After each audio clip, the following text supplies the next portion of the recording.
Pero nos vamos a meter ahora en un tema esencialmente humano.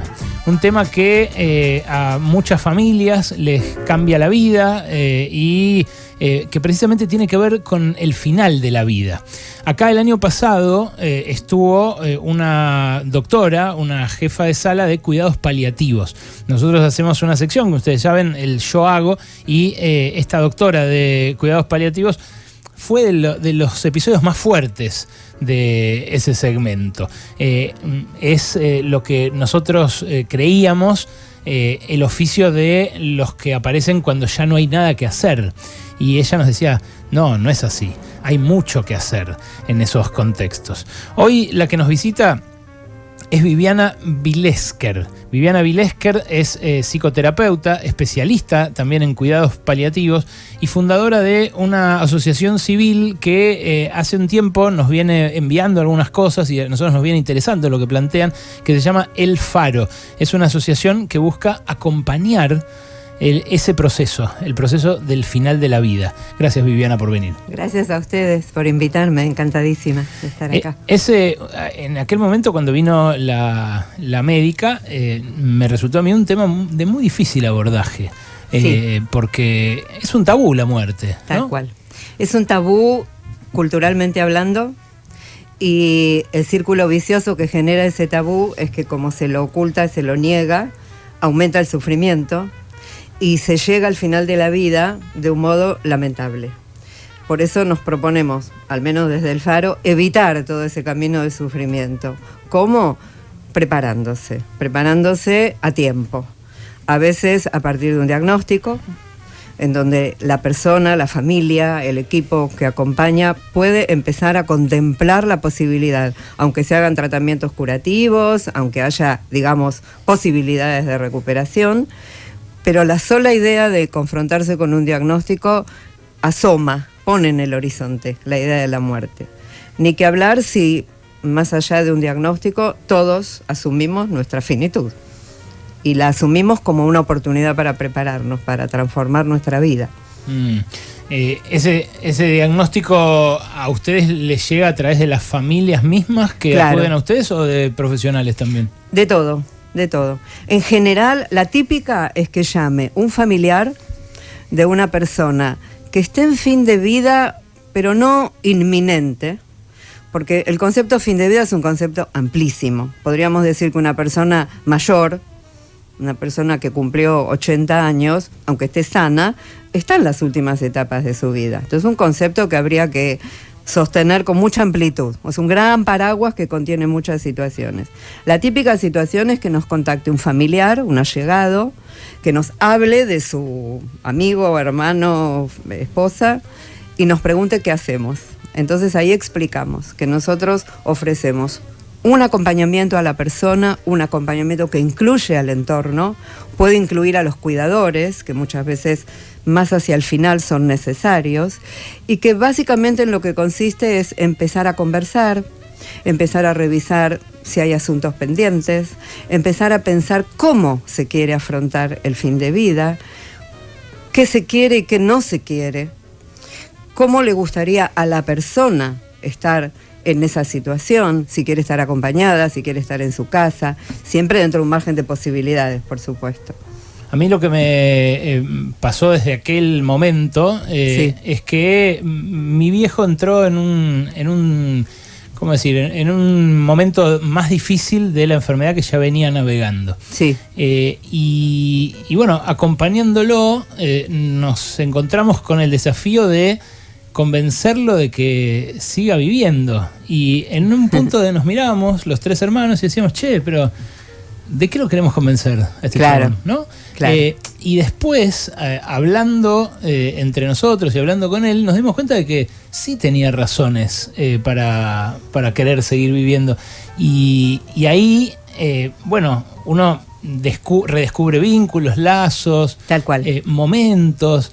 Mirá, hasta me encontré con una frase que me la pasó mi hermano, Fer, que decía, los gringos dicen despertate y olé el café. Wake up and smell the coffee. Sí. Como que en las pequeñas cosas de la vida también está por ahí eso a lo que aferrarse para transitar mejor ese final. ¿Vos cómo lo ves? Lo que pasa es que una persona que está transitando el final va teniendo múltiples duelos, va teniendo múltiples cambios, ¿sí?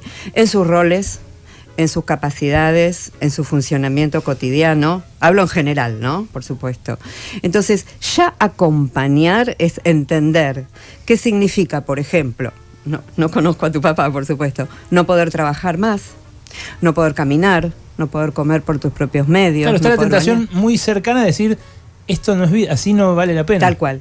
Porque todos esos cambios, esos duelos, son una invitación a revisar dónde pone uno el sentido de vivir. El que puso el sentido de vivir en el trabajo y no puede trabajar más, siente que su vida no tiene sentido. El que lo puso en la familia y no puede ver más a su familia o no puede funcionar, abuela, madre, tía, siente que su vida perdió sentido. Y ahí es donde el acompañamiento, con la intervención adecuada, invita a revisar dónde poner ahora el sentido de la vida. Y el sentido de la vida para algunas personas está en ser acompañado, pasar momentos agradables, descansar, darse la oportunidad de revisar la vida, agradecer, perdonar, tener una mirada amplia, transmitir un legado, prepararse para un después, lo que sea que cada uno entienda como después, que es muy variado, por supuesto, hacer prácticas religiosas, espirituales. Es tan amplio el repertorio de lo que se puede hacer. Claro, pero te debes encontrar también con alguno que te dice, yo hoy lo que quiero es no molestar más. Tal cual, sí. ¿Y? Muchas personas tienen la preocupación, no quiero ser una carga para mis hijos, no quiero sufrir, no quiero que me duela. A cada una de esas cosas hay respuestas. ¿Y a estas últimas cuáles son? Porque digo, acá no es legal, digámoslo, con todas las letras, ¿no? No es legal la eutanasia. No, hoy no. Entonces no. A estas últimas preguntas que vos decías, no quiero, o estos últimos cuestionamientos, no quiero sufrir, no quiero ser una carga, no hay otra respuesta, ¿no? Bueno, cuando una persona dice no quiero ser una carga, está diciendo muchas cosas. Tengo miedo que se enojen conmigo por estar enfermo. Entonces hay que trabajar eso. Por eso siempre trabajamos con la persona y con el entorno, ¿sí? Para que estos sentimientos que existen, son reales. Muchas personas se enojan con el familiar que está enfermo. No es un mito, ¿sí? Se fastidian, se agotan. Entonces hay que trabajar con todos para que los cuidadores se cuiden, para que nadie salga lastimado y que la persona pueda expresar su temor, que no es más que un temor, y reasegurarle que también, generalizando, ¿no? Por supuesto, va a estar acompañado y que los que lo rodean lo van a hacer desde el mejor lugar posible. Con respecto al sufrimiento, como vos decís, hay un límite. Hoy por hoy hay que garantizarle a una persona que al menos en lo que le preocupa, dolor físico, dificultad respiratoria, que es uno de los grandes fantasmas, ¿no? No quiero morir ahogado, no quiero morir con dolor, hay recursos. Por eso los cuidados paliativos tienen un lugar extraordinario en el final de la vida. Pero no todas las situaciones de fin de vida necesitan ser atendidas por cuidados paliativos. Porque cuando no hay síntomas dolorosos o incómodos, los cuidados paliativos poco tienen para ofrecer. Y ahí viene el dilema. ¿Hasta dónde se mantiene una persona con vida? Por eso es que el debate sobre la muerte médicamente asistida es un debate pendiente. Los introduzco a mis compañeros, pero también a ustedes. 155-379-8990, 155-379-8990, mensajes de WhatsApp para lo que quieran consultarle a Viviana.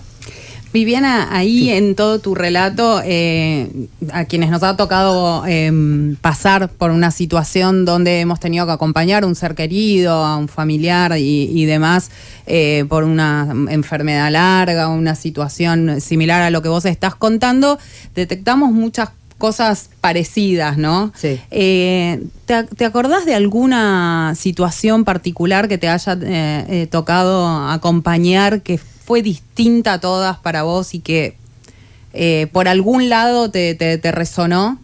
Sí, muchas. Recientemente tuve la oportunidad de acompañar a una familia en donde la persona que estaba enferma, una mujer, podríamos decir joven, 40 43.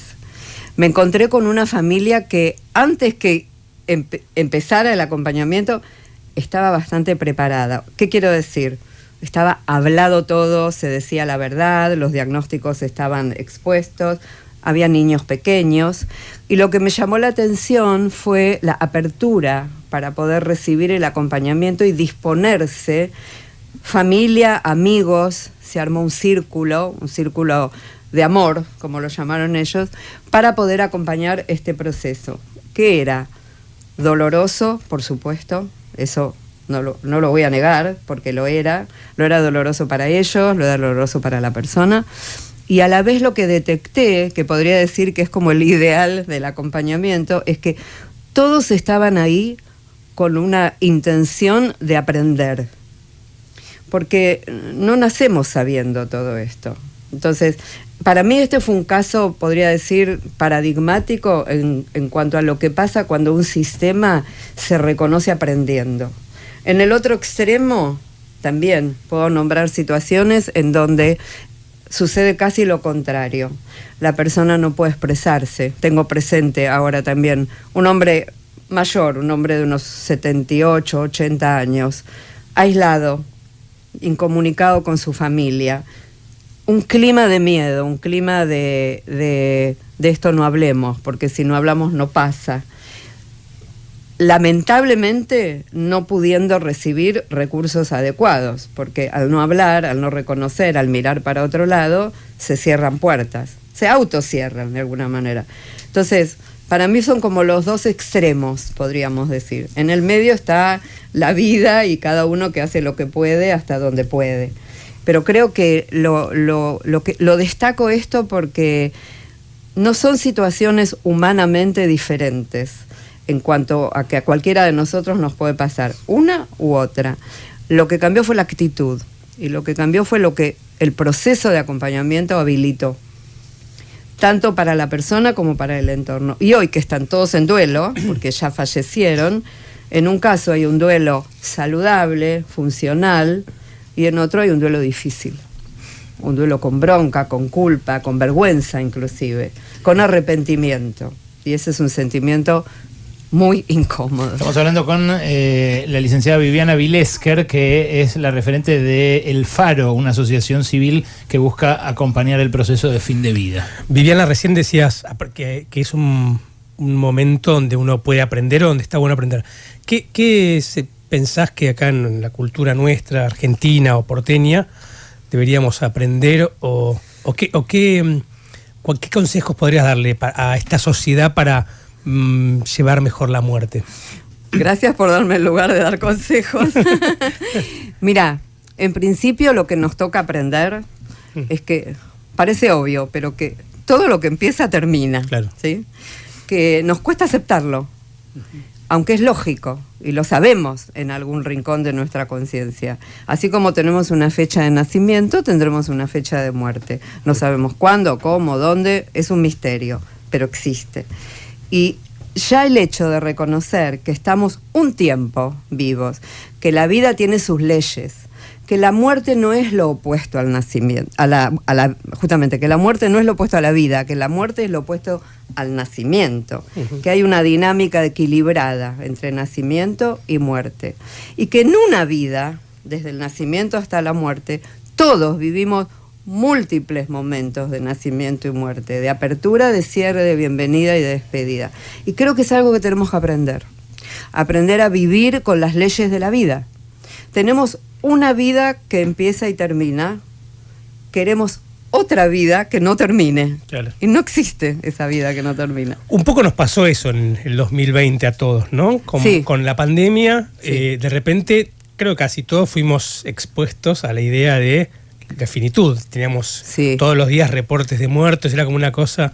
¿Pensás que eso nos hizo mejores o nos hizo peor? Quisiera creer que nos hizo mejores. Claro. Como vos decís, fue realmente un impacto muy grande en muchos sentidos, ¿no? Pero en este tema específico, creo que para mucha gente darse cuenta que le podía tocar. A mí me hacía acordar, yo comencé este trabajo allá por los años 90 en el apogeo de la epidemia del SIDA. Y había bastantes paralelismos. a cualquiera le puede tocar. ¿Cómo se contagia? ¿Se cura? ¿Se puede curar? Pasaron muchos años y fue diferente, pero la pandemia activó la conciencia de finitud y activó algo más, lo poco preparados que estamos para la muerte, claro. Lo poco que nos comunicamos al respecto. Porque, por ejemplo, antes hablábamos de leyes.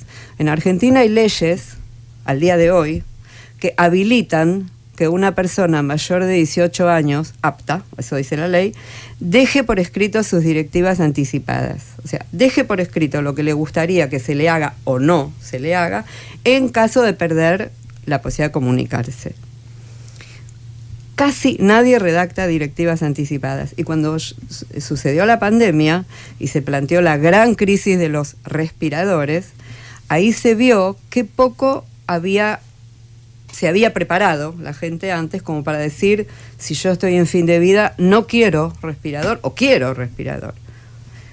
Entonces hubo que decidir por otros, porque las personas estaban en coma, no podían hablar, el sistema decide. Y cuando el sistema decide, no siempre coincide con lo que uno querría. Me imagino decide también de modo muy impersonal, ¿no? Muy protocolizado, muy maquinal. Sí. Ahora estoy, Wally, pero hay dos consultas de quienes las grabaron. Repito, este es un tema profundamente humano, así que está todo el mundo con ganas de preguntar y muchos comentando esto del otro lado del parlante. Dame la primera, Mauro. Sabes que escucho a la persona que está explicando este acompañamiento de la última etapa de la vida, de los últimos momentos, y pienso que nos está ofreciendo la posibilidad de pensar vitalmente el fin de la vida. Bueno, muchas gracias por la nota. Ahí está, bueno, dame la otra entonces, que por ahí tengo una consulta. Tengo 77 años y estoy cursando una enfermedad cardíaca sin retorno. Lo interesante de la observación que hago, porque mi lucidez la tengo absolutamente al 100%, es la desaparición de los amigos, lo que yo llamo los amigos del campeón. Cuando uno está bien, tiene todo para ofrecer, esparcimiento, salidas, etcétera, están todos. Cuando aparecen estas situaciones, en criollo se borran, no tienen ganas de escuchar y no tienen ganas de acompañar. ¿Esto cómo lo ve en su planteo? Me gustaría una respuesta. Sí. Me llamo Claudio y vivo en Belgrano. Interesante, Claudio. Gracias, Claudio. Bueno, justamente de eso se trata el aprendizaje. Lo que Claudio describe es bastante frecuente.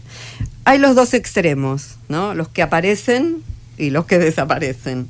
Siempre se dice que en lo agudo están todos y en lo crónico de a poquito se van alejando. Esto es parte del aprendizaje que nos toca como cultura, lo que vos me preguntabas también. Saber estar con el dolor del otro. Ahora, saber estar con el dolor quiere decir saber escuchar, saber preguntar. Mucha gente se aleja porque cree que tiene que saber lo que hay que hacer y no tiene que saber nada antes. Lo que tiene que saber es decir, acá estoy, contame qué necesitas, hacer lo que pueda, porque muchos haciendo lo que pueden hacen la diferencia. Nosotros usamos un recurso en el Faro que se llama mapa de cuidados. Hacemos una especie de dibujo, ¿no? Ponemos a la persona en el centro y empezamos a hacer como dibujos concéntricos. Una red. Sí, ¿quién está en el ámbito? Desde los médicos, los cuidadores, los vecinos, los amigos. Y entonces la persona tiene una especie de esquema. Y trabajamos con ese mapa de cuidados para que todos sepan que hay otros también. Porque muchos se alejan porque creen que si entran no pueden salir, que están solos. Y hay que hacer todo un trabajo cultural con esto. Porque el acompañamiento no es solamente de esta persona y de esta familia. Nosotros hablamos mucho de una cultura de acompañamiento. ¿Sabés, Viviana? Mientras hablabas, se cruzan un montón de cuestiones para quienes atravesamos eso con familiares. ¿Qué rol juega la culpa a veces en determinadas cuestiones que tienen que ver con que uno creció, no sé si formaciones religiosas también, esa idea de que mientras haya vida siempre hay esperanza y uno ya se da cuenta que hay un determinado momento donde ya no se puede hacer nada y los propios especialistas te lo dicen y entonces vas hacia cuidados paliativos y demás? Pero Sí. es inevitable que la persona, digamos, el familiar, quien en el entorno y demás, no sienta algo, no sé, quiero hacer más, quiero seguir consultando porque Sí. quiero hacer algo más. Sí. ¿Cómo te topas con eso? Sí.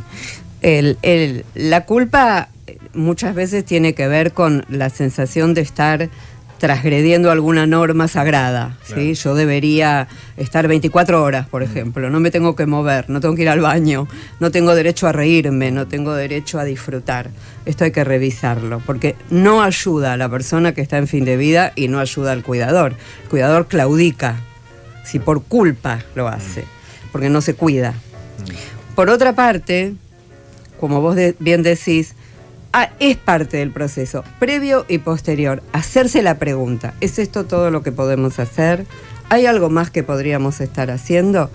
Y si incluimos a la persona, que es fundamental porque es el protagonista, la culpa se va acomodando. O sea, el antídoto para la culpa es la consulta, hacer acuerdos entre las personas, porque no hay dos casos iguales. Después de la muerte viene inevitablemente la pregunta, ¿habré hecho todo lo que podía? Es parte del duelo y hay que aceptarlo también como parte del duelo, y no quiere decir que algo esté mal en mí, o la respuesta segura es, sí, seguro que me perdí algo. Necesito ir para atrás, revisar, estar en paz, y por eso me hago esa pregunta. Si me la hago antes, me da posibilidad de tomar decisiones. La culpa que tortura, paraliza. La culpa que no me permite moverme, paraliza, y esa hay que trabajarla porque no es funcional. La culpa, a lo mejor habría que llamarla de otra manera, pero la culpa que permite reparar, tomar decisiones, averiguar, bienvenida. Viviana, hay muchas muchas consultas y muchos comentarios por Bien. todos lados, pero lamentablemente tengo que llegar hasta acá porque tenemos otros contenidos para el programa, pero hay algo vinculado al final de la vida que es el deseo a veces de morir, de Sí. acabar con la propia Sí. vida. Hay proyectos en el Congreso para aprobar, para legalizar la eutanasia, y hay pacientes que lo piden. Así es. Pacientes que dicen, che, Ya hay. yo así no quiero más. Sí, sí. Y lo hacen formalmente. ¿Cuál es tu aproximación al tema, tanto en términos generales, por ahí nos podés decir, para que lo reflexionemos juntos, pero también en la práctica? Sí. Si nos podés contar, porque Sí. ha habido casos de, por ejemplo, gente que pidió la eutanasia, le autorizan la sedación, y bueno, no es lo mismo. No es lo mismo, Claro, no. bueno. A ver, aclarando, ¿no? Términos. La sedación paliativa es un tratamiento dentro de los muchos que existen en cuidados paliativos, que consiste en administrar fármacos específicos para inducir un estado de sedación, justamente en donde baja el dolor, no hay angustia respiratoria, no hay angustia respiratoria, quiere decir que no hay Agitación. y dificultad respiratoria, y de alguna manera afloja la angustia emocionalmente hablando. Pero se lo deja inconsciente. Hay grados de sedación. El grado máximo, que a veces se la llama sedación terminal, es lo que antes se llamaba lo durmieron, ¿sí? Pero la persona está viva, no están administrándole nada para ocasionarle la muerte. Que Es eso cuando sería le dan morfina, por ejemplo. morfina y otros fármacos dentro del repertorio de cuidados paliativos. Legal, habilitado, y ojalá todas las personas que lo necesitan lo puedan recibir. La muerte médicamente asistida, porque el concepto de eutanasia y suicidio asistido tienen mucha carga de juicio. Entonces se está queriendo instalar esta idea de que es muerte médicamente asistida, porque hace falta que un médico administre un medicamento también para provocar la muerte. La sedación paliativa permite la muerte, que no es lo mismo que provocarla. La persona muere de su enfermedad o su condición. El de la muerte médicamente asistida se provoca la muerte. Se provoca la muerte a petición reiterada, revisada de la persona. En las directivas anticipadas, el día que sea legal, uno podría dejar por escrito, en caso de encontrarme en tal y tal situación, solicito que se me administre una muerte médicamente asistida. Claro, esto está pensado para que no sea que ante el dolor tremendo o ante el diagnóstico, digamos, se pida ahí, ¿no? Exacto. En caliente. Bueno, Vos tenés que probar que querías de antes o que la decisión es bien consciente. exacto. Porque acá hay una situación paradojal. ¿Tengo un minutito? Sí, sí. Hay una situación paradojal. Acá y en muchos lugares. Hay personas que están sobretratadas en el final de la vida. Reciben más de lo que necesitan. Medicación, dispositivos para respirar, para comer, etcétera. Y hay personas que no reciben ni la cuarta parte de lo que merecen y necesitan. Es una dicotomía social, es un Sí, tema claro. sanitario, no depende de la voluntad de las personas. Entonces, eso hay que resolverlo. Por eso el año pasado se sancionó la Ley Nacional de Cuidados Paliativos, que es un gran avance. Habrá que darle tiempo a que se reglamente y todo eso para que toda persona tenga garantizado el acceso a cuidados paliativos. Y no suceda lo que vos decís, que porque no recibo la medicación adecuada, pido morir, pero si la recibiera, no pediría. Eso hay que saldarlo. Ahora, aún teniendo los tratamientos o no que uno quiere recibir, existen personas que desean morir. Existe el deseo de morir y eso hay que habilitarlo. Más que nada para que aquel que quiera lo pueda hacer en un marco legal, porque la eutanasia se practica clandestinamente, esto también hay que decirlo, es como el aborto. Entonces no es que no existe, no es que nadie muere por eutanasia. Entonces estamos en una realidad que hay que blanquear de alguna forma. Entonces que existe una ley que a todo ciudadano que lo solicite le garantice ese derecho, es un avance. Después, el que lo quiere hacer, lo hace y el que no, nadie está obligado. Sí. Viviana, gracias por abrirnos los ojos frente a esto. Y bueno, ya saben, la pueden encontrar ahí en El Faro. ¿Tiene algún sitio, alguna...? Tiene todo, Instagram, sitio web, El Faro Asociación Civil. Sí, decilo porque están preguntando bastante. A ver Sí, dónde les pueden busquen comunicar. sitio web, El Faro Asociación Civil, Instagram, El Faro Asociación Civil, tenemos correo electrónico, tenemos WhatsApp, nos van a encontrar fácil. Estamos en Facebook, estamos en todo. Gracias por venir, Vivi. A ustedes, muchísimas gracias por invitarme, un placer.